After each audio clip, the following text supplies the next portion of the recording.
wide theatrical release on November 10, The Holdovers serves as a major comeback for American filmmaker Alexander Payne, best known for works including Sideways, The Descendants, and most recently, the lukewarmly received Downsizing from 2017. Starring Paul Giamatti, Divine Joy Randolph, and newcomer Dominic Sessa, The Holdovers centers around a prestigious all-boys boarding school in New England, where a grumpy, old-world history teacher has been given the responsibility of overseeing the small group of stragglers stuck at school over the holiday break. Equally heartwarming and analytical of the instability of America during the film's 1970 to 1971 setting, The Holdovers serves as a solid throwback to the state of Hollywood during the era, a period when iconic filmmakers like Steven Spielberg, Francis Ford Coppola, and Martin Scorsese were arriving on the scene to reconfigure the landscape of American cinema. Payne, who would have been 10 years old during the time The Holdovers takes place, captures the nostalgia of the time with so many inspirations from 70s filmmaking and the new Hollywood movement coming through in the final product, ranging from the vintage look and feel of The Holdovers to the themes and character perspectives the movie chooses to tackle. What is The Holdovers about?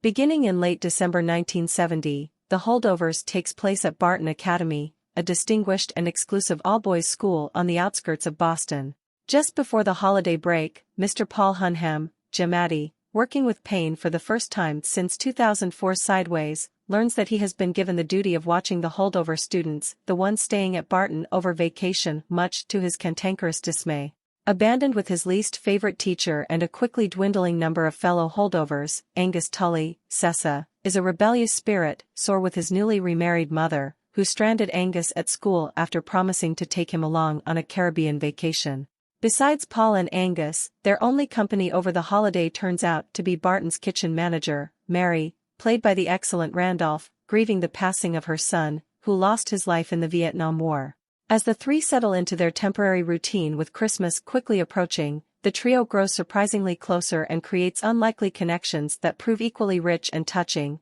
transforming The Holdovers into a feel-good holiday comedy with a gritty edge reminiscent of its 1970s setting. The Holdovers reflects on early 70s youth counterculture sporting floppy shag haircuts, arguing about stolen weed and cigarettes, and listening to rock music in their dormitories. The boys of Barton Academy are reflections of the zeitgeist of 1970s youth in The Holdovers. Even with their upper-class standings in society, the Barton boys have experienced the influence of the counterculture movement from the decade before, predominantly portrayed through Angus's perspective in the movie. In his late teens, Angus grew up in the disillusioned America that created the movement, from the devastating effects of the Vietnam War to the civil rights movement and political flux of the post-war decades. This instability has a clear impact on Angus's outlook on the world and that of his classmates, most of whom seem eager to throw off the shackles of privilege and tradition to adopt the progressive thinking of many young people during the 1970s. These rebellious spirits of youth portrayed in The Holdovers are shaped by the revolutionary vibrancy of the 1969 counterculture classic Easy Rider.